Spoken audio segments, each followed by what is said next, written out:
Pronto, bom dia, Patrícia.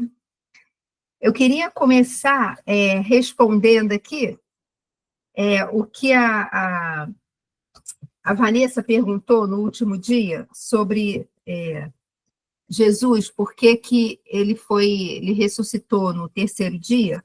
Eu falei para ela que eu ia pegar com umas bases e tudo mais. E é interessante que eu queria começar falando isso para vocês, que para o judeu, naquela época, naquele contexto, a contagem de dias era diferente. Então, a gente, às vezes, porque até, inclusive, tem estudiosos, mas não ficaram 3 dias, só que a contagem de dias deles era diferente. O dia para um judeu lá, né, contando naquela época, né, eu vou ser sincera para vocês, eu não sei se hoje eles contam ainda assim, acredito que sim.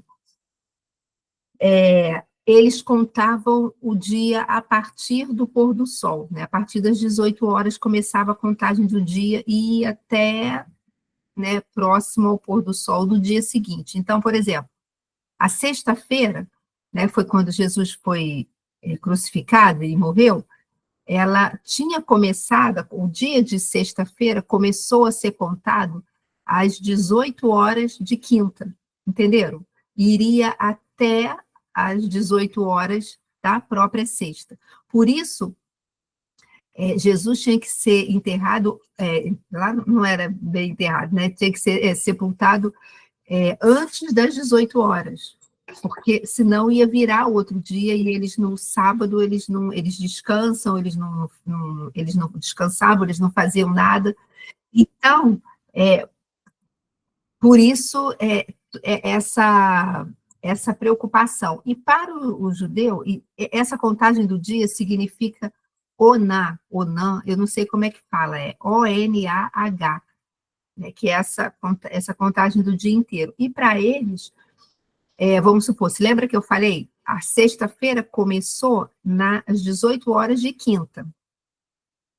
Estava contando, né? Jesus, ele morreu na sexta à tarde, em torno de umas 3 horas da tarde.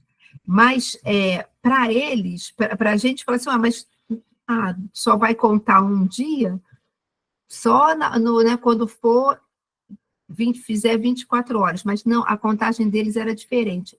Não interessava se, por exemplo, se o acontecimento começou, só voltando, começou a sexta-feira na quinta, às 18, né, que eles começam a contar o novo dia.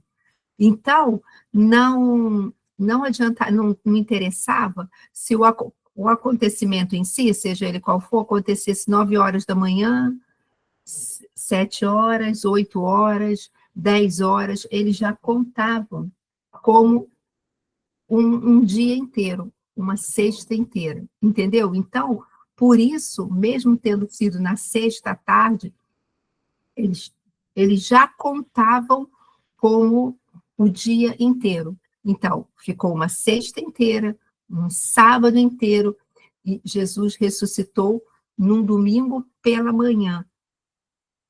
Mas a manhã de domingo, o dia de domingo tinha começado no sábado, às 18 horas.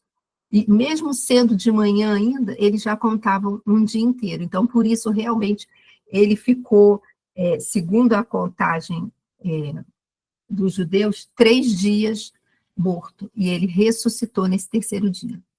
Deu para entender? É porque é um pouco diferente da nossa contagem, né? Mas só para recapitular, o dia para eles começava às 18 horas, então, sexta-feira, começava a contar. Na quinta, 18 horas, já começava a contar. E, seja independente da hora que fosse, o que acontecesse, eles já contavam como se fosse um dia inteiro. Então, se você usa essa determinação, você vê que realmente Jesus ficou 3 dias morto. E na contagem deles, né? Mesmo que para a gente, na nossa contagem cronológica, parece, mas não parece que não está batendo, mas não é que a Bíblia está errada ou houve uma contradição, é por causa da forma como eles contavam. E a gente tem que entender isso, olhar em cima do contexto.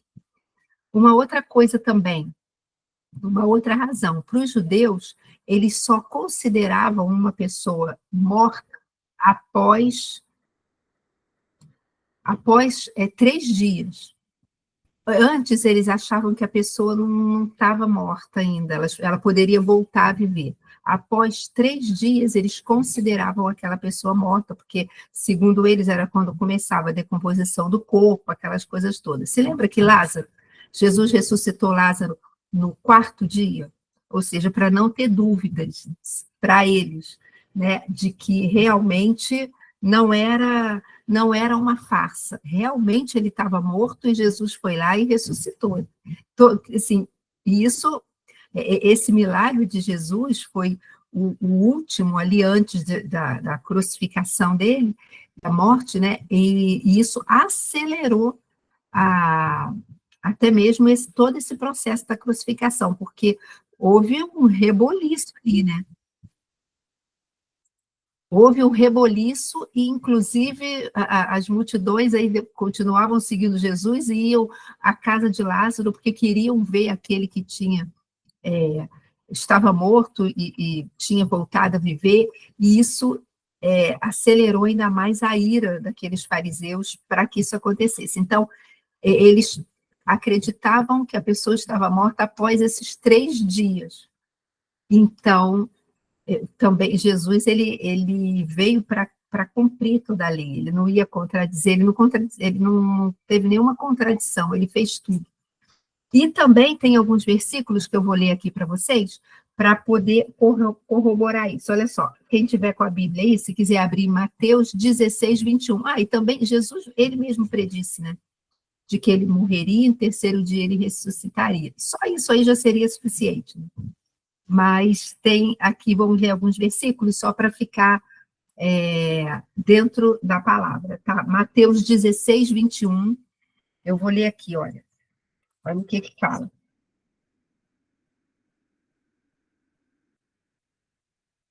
Mateus 16, 21. Desde então começou Jesus a mostrar aos seus discípulos que convinha ir a Jerusalém e padecer muito dos anciãos e dos principais dos sacerdotes e dos escribas, e ser morto e ressuscitar ao 3º dia. Outra passagem, Mateus 16, desculpa, 16 não, Mateus 17, 22 e 23. Mateus 17, 22 e 23.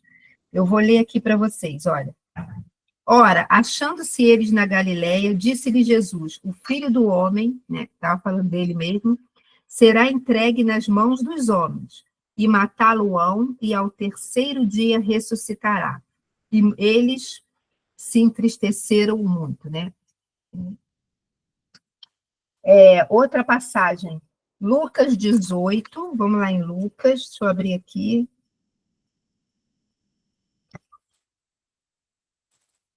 Lucas 18,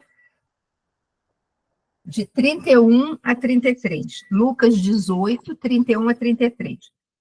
E tomando consigo os 12, disse-lhes, né? Jesus, né? E Jesus, tomando consigo os 12, disse-lhes, eis que subimos a Jerusalém, e se cumprirá no Filho do Homem tudo o que pelos profetas foi escrito. Pois há de ser entregue a gentios, escarnecido, injuriado e cuspido. E, havendo-o açoitado, o matarão, e ao 3º dia ressuscitará. Ou seja, ele falando de novo. E tem um relato de Paulo, que é bem interessante esse relato, e eu queria ler com vocês. Está lá em 1 Coríntios 15, versículos 3 e 4. Olha o que fala. Vou abrir só aqui. 1 Coríntios 15. Está aqui, 3 e 4. Porque, primeiramente, vos entreguei o que também recebi, que Cristo morreu por nossos pecados, segundo as Escrituras, e que foi visto por Cefas... não, desculpa, eu pulei um versículo aqui, segundo as Escrituras, e que foi sepultado, e que ressuscitou ao terceiro dia, segundo as Escrituras, e que foi visto por Cefas e depois pelos 12. Depois foi visto uma vez por mais de 500 irmãos, dos quais vive ainda a maior parte, e alguns já dormem também. Vou ler mais um pouquinho. Depois foi visto por Tiago, depois por todos os apóstolos, e por derradeiro de todos, me apareceu também a mim, como a um abortivo. Então, gente, olha só, e aqui essa passagem de Paulo, eu até li mais um pouquinho, eu li até o 8, eu tinha falado, né, só 3 e 4, mas aí eu continuei, então foi 1 Coríntios 15, de 3 a 8. Então, olha só, aqui já mostra, se lembra que o que eu tenho falado direto, se lembra que eu falei para vocês que eles pregavam não algo qualquer, eles pregavam o que eles tinham visto. Se lembra até que quando foi escolhido, a gente viu isso num outro momento, está tudo lá gravadinho no YouTube, que depois que Judas tinha se enforcado, eles foram escolher um outro homem, um outro discípulo para ocupar o lugar de Judas, né? Foi escolhido até Matias. Uma das características é que alguém que tivesse sido testemunha da ressurreição, porque eles pregavam um acontecimento. E é isso que eu tenho batido na tecla com vocês. Se Jesus não tivesse ressuscitado, Paulo mesmo falou, seria vã a nossa fé. Mas ele se mostrou, ele se deixou ver, não é assim, eu ouvi dizer, mas peraí, alguém viu? E sabe que eu não sei? Não sei, me contaram. Eu acreditei, porque a pessoa que me contou, eu confio, mas sabe que eu não sei se ele foi visto? E de repente o outro, eu também não sei, eu não vi. Não foi isso que aconteceu. Ele permitiu, e eu vou até ler esse pedacinho de novo, vou ler de novo a partir do 4, olha. Ele foi sepultado, ressuscitou e ao terceiro dia, segundo as Escrituras, e que foi visto por Cefas, depois pelos 12, depois foi visto mais uma vez por mais de 500 irmãos, aqui, na época que foi escrito, do qual a maior parte ainda vive, ou seja, eles eram ainda testemunhas oculares do que tinha acontecido. Depois foi visto por Tiago, depois por todos os apóstolos, e aí Paulo fala assim, e depois por mim, que ele apareceu a Paulo.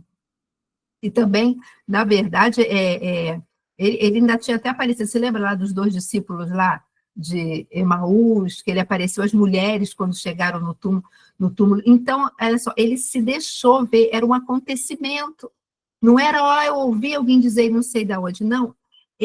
Isso aconteceu, e eles pregavam isso, olha, a fé de vocês, o que ele falava era verdade, o que ele está falando, ele cumpriu tudo aquilo que ele falou, ele ressuscitou, então é isso, por isso que isso é a base da nossa fé, essa ressurreição dele. Eu vou ler de novo aqui, lá para quem não estava lá no início, a passagem de Paulo, que está em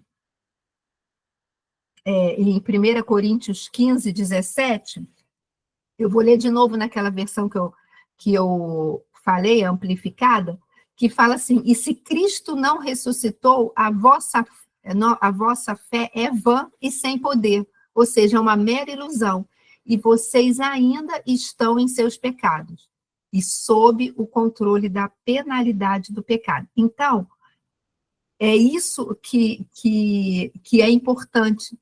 Acima de tudo, ele ressuscitou, e essa é a base da nossa fé. Essa foi a base da igreja. A igreja, corpo de Cristo, ela foi firmada em cima desse acontecimento.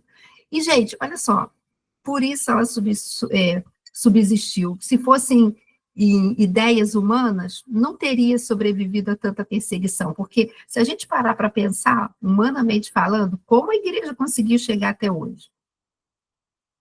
Tanta perseguição, pessoas sendo mortas, tanta coisa, sempre tentando destruir a igreja, mas está ali, porque isso é uma palavra de Jesus, que as portas do inferno não prevaleceriam, elas não conseguiriam impedir o avanço da igreja. E a gente vê isso acontecendo até hoje. E nos dias de hoje, é porque a nossa realidade aqui é meio diferente, né? A gente vive numa tranquilidade. Quando se fala, às vezes, de perseguição à igreja, aqui para a gente é uma fofoca que sai, ou então veio a partir de algum escândalo, infelizmente, aí saiu um monte de coisa, aí tentam boicotar uma coisa aqui, uma coisa ali, mas é só a gente ler testemunhos de pessoas que vivem em países completamente fechados, né, como lá na China. Na China, eu acho que eu falei isso para vocês, eu li uma reportagem que a maior igreja agora está lá, maior igreja do mundo, né? Já foi na Coreia do Sul, mas eu li uma reportagem há pouco tempo que agora está na China, e, gente, completamente perseguida, né? A gente tem, às vezes, lido relatos desses países lá, que são bem fechados, de pessoas que têm sido mortas porque possuem, ou presas, né? Porque foi descoberto o aplicativo da Bíblia no celular. Outro dia eu li a história de um homem, agora eu me esqueci qual é o país. Foi agora, semana passada, mas eu esqueci. Em que ele foi preso, ele era um pastor, ele e a esposa foram presos, e ele foi condenado à morte e a esposa condenada à prisão perpétua. Mesmo tinham filhos pequenos, mas não estavam nem aí. Depois conseguiram, né, com muitos recursos, tirar a esposa, alegando até que tinha os filhos, eram crianças, e ela foi solta. Mas ele tentaram várias vezes, 3 ou 4 vezes, recursos para poder tentar cancelar a pena de morte, e transformar pelo menos em prisão perpétua, mas não conseguiram ir e ofereceram para ele várias, né, no relato, né, várias oportunidades dele ser solto, se ele negasse a Jesus e se ele se voltasse ao Alcorão de novo, né, e reconhecesse ali, se convertesse de novo ao islamismo, toda aquela parte. E ele falou que ele não negava, e ele foi morto, e essa reportagem tinha foto dele provavelmente minutos antes da execução, já seria por enforcamento, com a corda no pescoço, já assim, né, com a corda aqui, já, e ele sorrindo, e ele foi fiel até o fim, e permaneceu, e está com o Senhor, com certeza, a gente crê nisso. Mas tamanha a perseguição. Então, só que tem permanecido, e a mensagem continua a mesma. Eu falei isso outro dia, quero estar fechando hoje aqui esse assunto, mas eu falei isso hoje em dia. Gente, é um sobrenatural, como depois de mais de 2000 anos, a mensagem da cruz continua a mesma. Ah, Lília, às vezes a gente escuta umas coisas esquisitas. Sim, a gente escuta, gente, mas isso aí não tem nada a ver com a palavra de Deus. A mensagem da cruz é a mesma. Às vezes a gente escuta pessoas que se aproveitam com intenções que não são dirigidas pelo Espírito Santo, falando coisas que estão fora da palavra. Isso é outra coisa. O que eu estou falando é da mensagem da cruz, essa mensagem que salva, que liberta, que cura.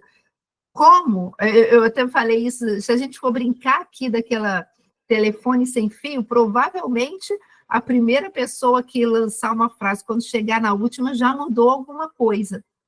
E está ali, e ela continua. E a gente depois, eu quero estudar com vocês sobre a Bíblia, e isso é algo também que não tem explicação lógica. A Bíblia continua, isso é estatística, sendo o livro mais vendido de todos os tempos.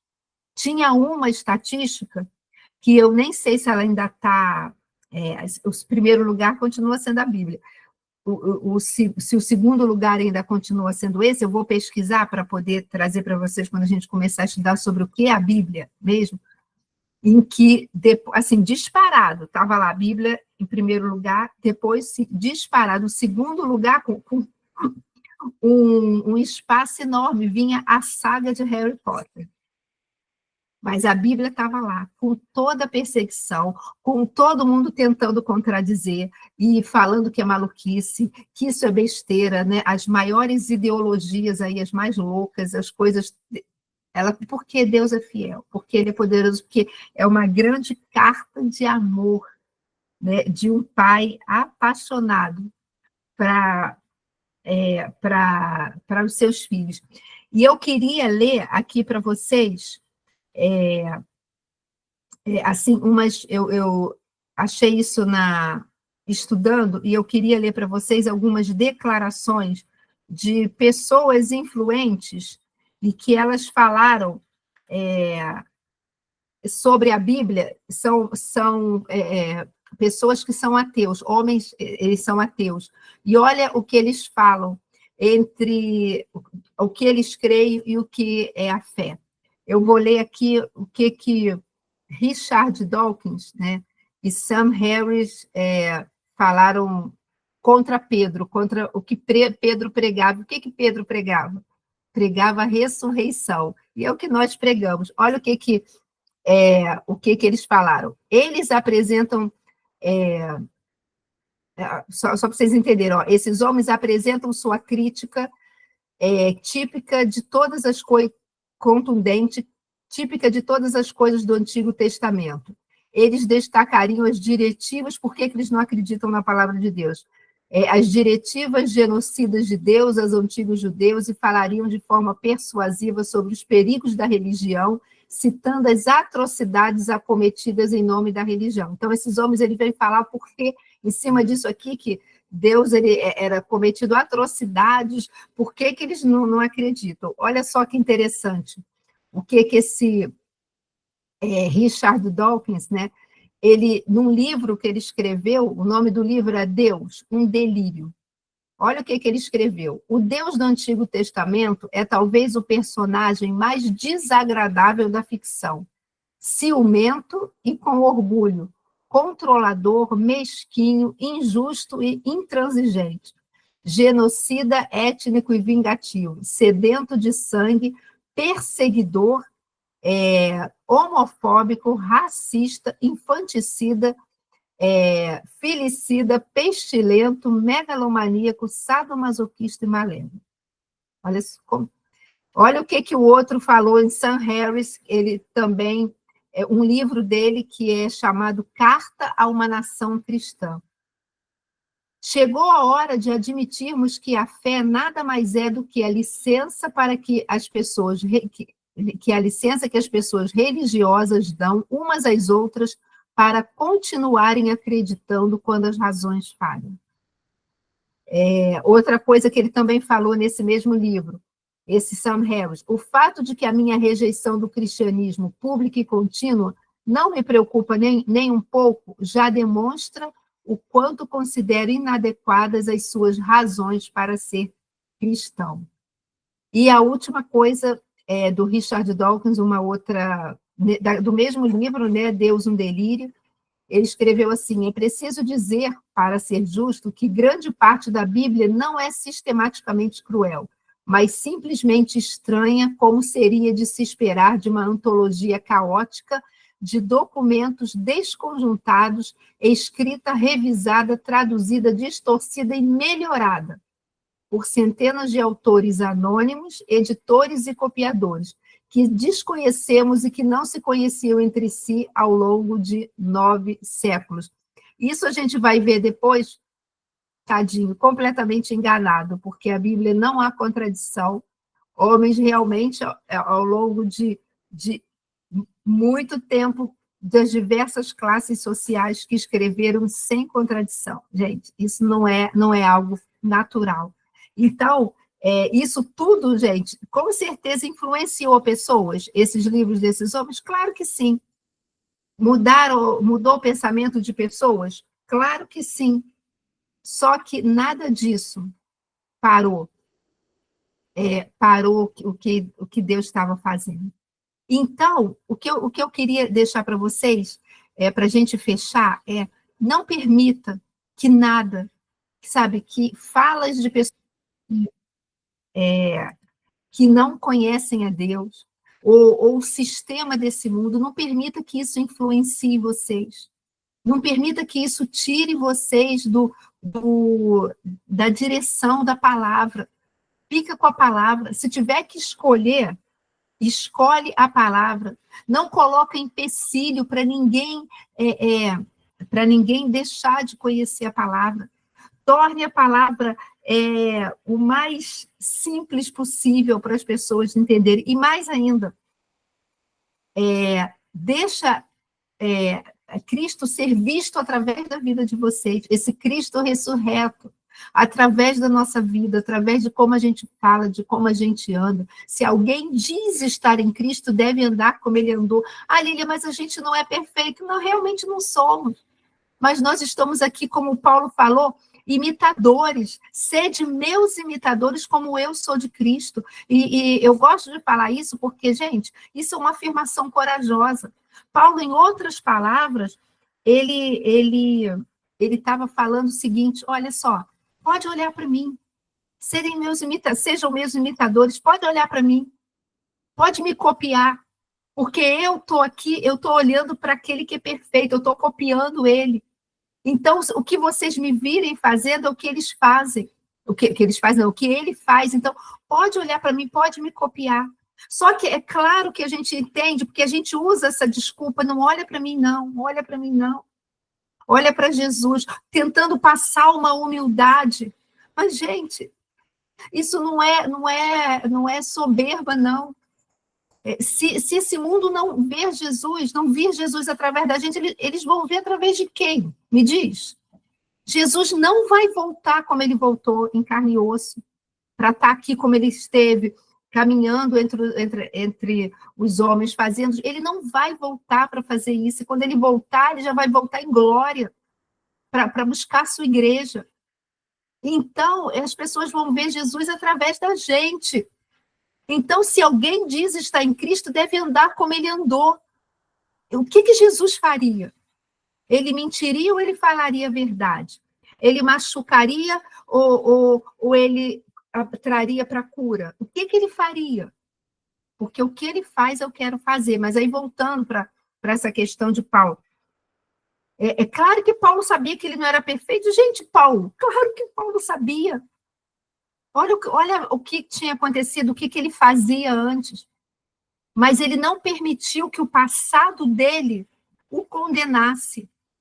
Ele decidiu esquecer das coisas que para trás ficaram e prosseguir olhando firmemente para o alvo e imitar aquele ali, para onde ele estava apontando.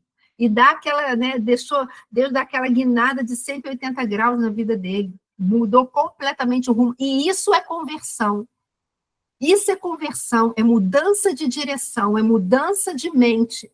Eu estou indo numa direção, tive encontro com Cristo e eu me permito ser transformada pelo Espírito Santo, e isso dá uma guinada na minha vida. E aí, Paulo falando isso, mas ele, como eu falei, ele sabia que ele não era perfeito. Então, era como se nas entrelinhas ele estivesse falando: olha só, pode olhar para mim, mas porque eu estou olhando para aquele que é perfeito. E como se ele dissesse assim também: olha, mas eu posso errar.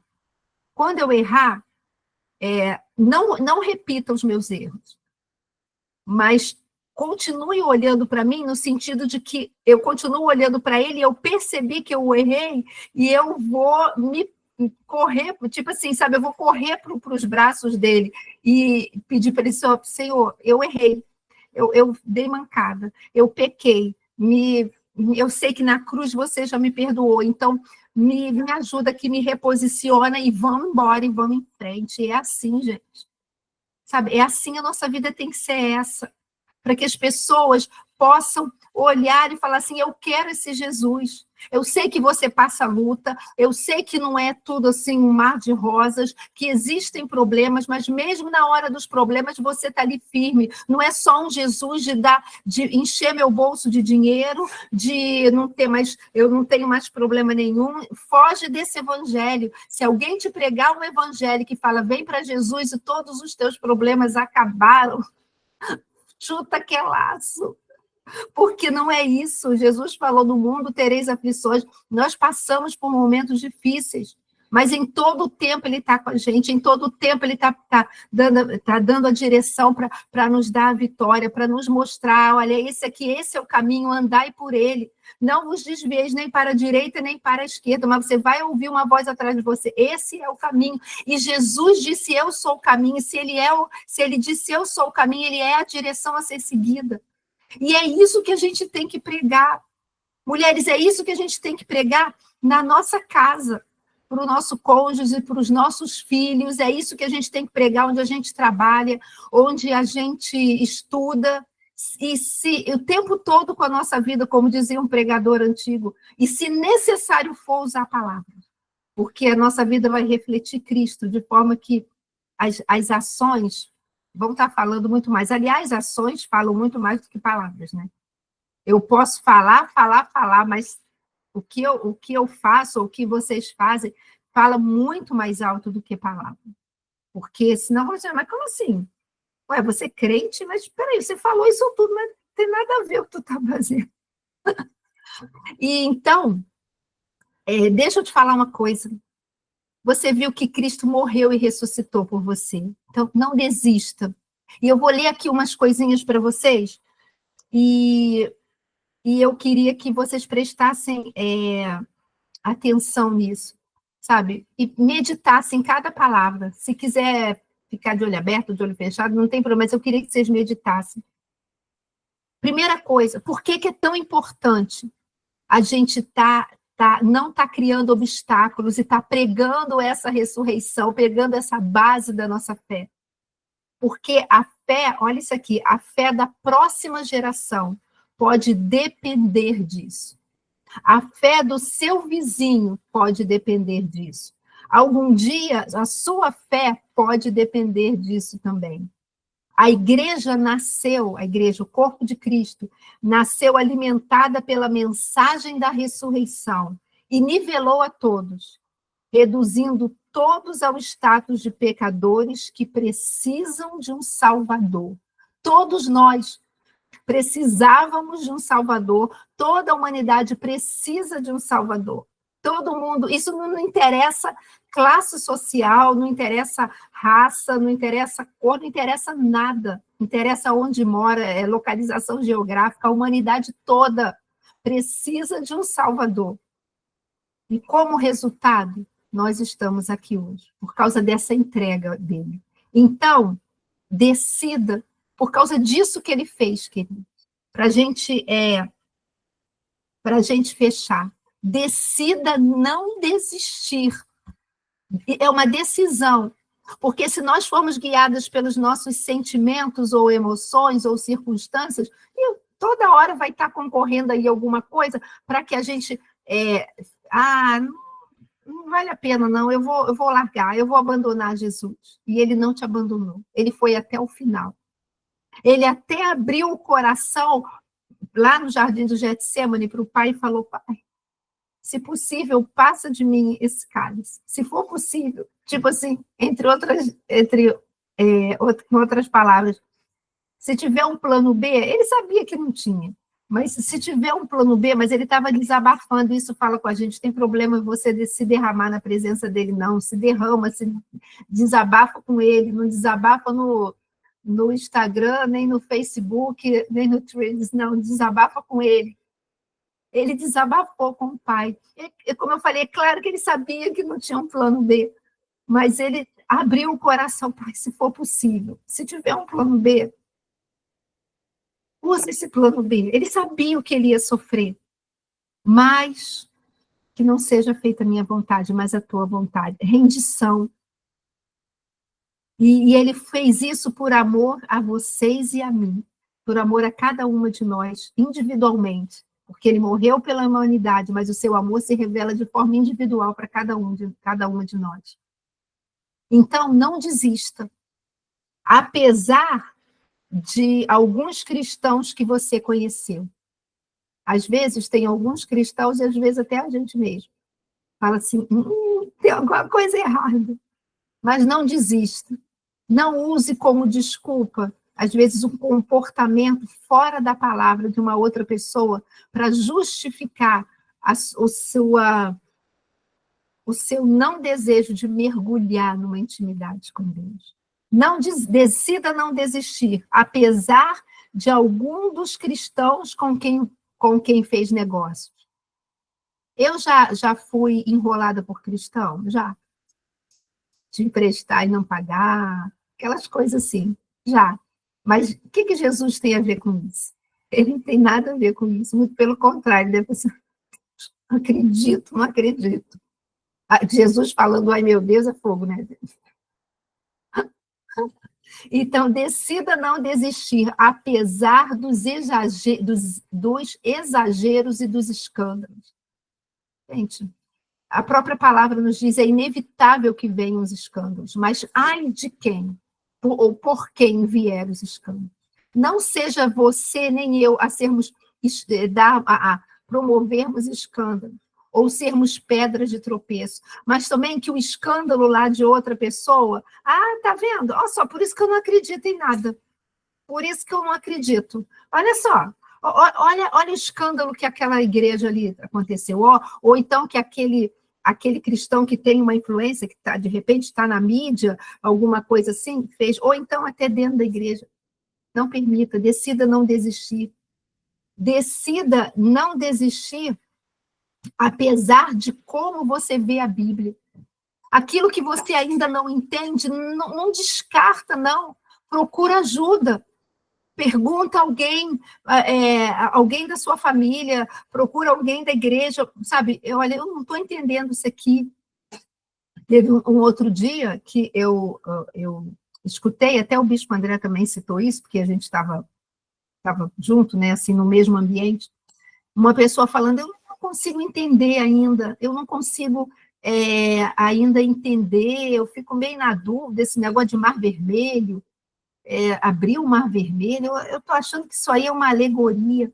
Mas aí, ao mesmo tempo, essa pessoa falou assim, mas eu não desisto de crer, eu estou buscando e conhecer a Deus, eu tô aprendendo agora, eu comecei a minha caminhada com Cristo há pouco tempo, e eu ainda não consigo entender isso, mas eu sei que é verdade tudo que a palavra de Deus diz, então eu ainda luto comigo mesmo, mas eu estou decidindo permanecer e seguir em frente. Vocês estão entendendo? Olha só, ele foi muito sincero, eu sou novo convertido para mim, gente, porque realmente não tem explicação lógica, é pela fé. E as coisas de Deus, às vezes, elas vão fazer isso mesmo com a gente, vai mexer com a racionalidade. A fé, ela tem que ser racional, ela tem que ser uma fé com entendimento, mas tem coisas que a fé não explica. E eu vou citar meu exemplo. Como que? Me explica cientificamente, assim, vamos dizer, eu entrei numa sala, lá, numa sala mesmo, sala de uma casa, numa reunião, numa visita com 4 pessoas, e entrei ali, estéril, com uma enfermidade no meu ventre, e depois ali, de uma oração, saí dali curada. O Senhor falou, eu estou tirando toda a enfermidade do teu ventre e te darei um filho. Saí dali, entrei estéril, saí curada e os exames comprovaram. E os filhos depois comprovaram. Me explica isso cientificamente. Não, é porque o tempo parou e ali foi feita uma cirurgia, foi feito. Não tem explicação, gente, é pela fé. Então, a gente ou a gente crê ou não crê. E bem-aventurado, falando agora da ressurreição, aquelas pessoas pregavam o que elas viram, que era a ressurreição. Hoje, nós não vimos, mas nós cremos, e bem-aventurados os que não viram e creram. A palavra diz isso. A gente não viu com os nossos olhos, não fomos testemunhas oculares, mas a gente percebe lá dentro que isso é real. Não tem como negar. Quando você abre teu coração, não tem como negar, porque ele é tremendo, ele é maravilhoso e ele se revela. Então, vamos lá. Decida não desistir, apesar da sua experiência na igreja.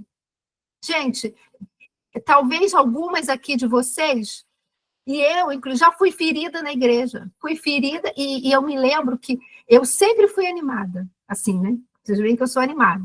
Eu sempre fui animada. Com exceção de uma vez na minha vida. Quando foi feito dentro da igreja, por pessoas que estavam envolvidas na liderança da igreja. Era uma outra denominação, tá, gente? Eu não estava aqui na Nova Vida, não. Era muitos anos atrás, numa outra denominação. Quando, por inveja, o Senhor depois revelou que era por inveja, que queriam o que eu tinha. Eu era estéril e não podia ter filho.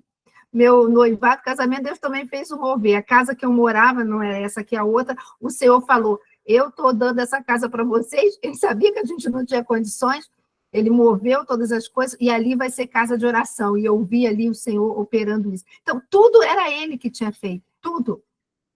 E o Senhor falou, foi uma fofoca, uma calúnia por inveja. Pessoas que estavam em lideranças de ministério e que chegou na liderança da igreja. Aquela vez foi a única em que eu fiquei arrasada. Não com Jesus. Ele, se não fosse ele sustentando, segurando ali, mas a ponto de foi a única vez eu ia, até ia na igreja, mas eu não tinha vontade. Eu ia por amor a Cristo e porque nós tínhamos filhos e nós tínhamos responsabilidade. Porque a igreja me feriu. Mas você quer saber de uma coisa? Sabe qual foi o instrumento que Deus usou para me curar? A própria igreja. Igreja, corpo de Cristo. Né? Quando eu falo igreja, eu não estou falando da denominação. Estou falando pessoas que é o corpo de Cristo. É a própria igreja, o próprio corpo de Cristo me curou. Então, se você tem sido ferida, como eu já fui, e muito, por questões, pela igreja, sabe, se permita ser curada pela igreja. E, às vezes, aquelas pessoas que te feriram, né? Isso aqui eu vou falar isso aqui, nem ia falar isso não, mas eu vou só fechar isso aqui. Perdoe, perdoe. Perdoar não é sentimento, perdoar é decisão. O Senhor falou para mim, se você não perdoar, eu não vou poder operar na sua vida. Ele falou, essa frase eu nunca mais esqueci, ele usou uma pessoa, uma palavra profética. Se você não perdoar, eu não vou poder operar na sua vida. Porque quem sou eu? E aí a gente para pensar, né, Lília, para não perdoar o que alguém fez por mim. Mesmo que doa, porque deixa eu te falar uma coisa, existe, e preste atenção, mas não achar que eu estou falando heresia, existem coisas que fazem contra a gente que são imperdoáveis, os atos. Tamanha o estrago que eles fazem dentro da gente. Os atos são imperdoáveis, mas pessoas sempre serão perdoadas. Vocês entenderam que não é uma heresia que eu estou falando? Existem coisas que dilaceram o nosso coração, tipo assim, aquilo ali é imperdoável. Como a pessoa teve coragem de fazer isso com você? Né? Mas pessoas sempre serão perdoadas, porque quem sou eu para não perdoar uma pessoa quando eu fui perdoada do imperdoável, que era essa rebelião contra Deus, não foi eu diretamente, mas nós herdamos essa herança adâmica. E Jesus se entregou por nós. Então, decida, sabe, perdoar, decida se permitir ser curada a partir daí, não por sentimento, é uma decisão. E a dor não vai parar automaticamente. Eu tomei essa decisão chorando, eu decido perdoar fulano. Aos prantos, com a dor arrebentando meu coração. E com o passar do tempo foi passando, o diabo, é mentira, estou no verdadeiro do eu perdoei. Sai, Satanás, em nome de Jesus, eu decidi. E aí, até que chegou a hora que ele fugiu, e a dor foi completamente arrancada, e deu tempo, e o Senhor operou uma cura, e isso virou um testemunho. Então, não, apesar da sua experiência na igreja, decida não desistir. Decida não desistir, apesar das dúvidas que você tem sobre o cristianismo na história. Tem coisas que, às vezes, a gente tem dúvida, mas como é? Será que isso aí foi verdade? Gente, decida permanecer, decida. Eu tenho dúvidas, vai pesquisar, o Google está aí, vai buscar alguém, mas não desista, não use como desculpas. Eu não consegui entender essa história de que os cristãos eram queimados lá na época de Nero. Não consegui entender isso, não acredito, estou achando que isso aí é história, não é verdadeira esse fato histórico, mas, sabe, vai pesquisar, mas não usa nada como desculpa. Decida não desistir, apesar das dores da sua vida, apesar das orações sem respostas e apesar das perguntas sem respostas. Não permita que nenhuma circunstância... não, está muito difícil, eu vou abandonar Jesus, eu já ouvi isso. Está muito difícil, estou cheia de problema. Antigamente, até outro dia eu ouvi isso, já não lembro nem de quem. Eu estou pensando em largar, não, só porque, olha só, antes de eu ser cristão não tinha problema. Agora eu estou cheia de problema. Gente, isso é cilada do diabo. Você imagina, só para e pensa uma coisa, nas dores da sua vida, ou eu nas dores da minha vida, nos problemas que a gente passa, imagina a gente passar por isso tudo sem ter a esperança que a gente tem em Jesus. Você consegue imaginar, de repente, se você se converteu, já não foi criada na igreja, você talvez tenha uma noção melhor disso. A pessoa não tem esperança, é igual à morte. As pessoas que não têm esperança em Cristo em relação à morte, gente, deve ser um vazio terrível, porque você acabou, é igual uma bola que estourou, e aí? Vai para onde? Vem para onde? Sabe? E Deus, não, apesar das suas orações sem resposta, agora, porque Ele vai te responder. Às vezes Ele está te respondendo, você que não está querendo ouvir, porque não está indo de encontro ao que você está querendo. Mas nunca se esqueça, Ele sempre vai te levar para a boa, perfeita, agradável vontade dEle.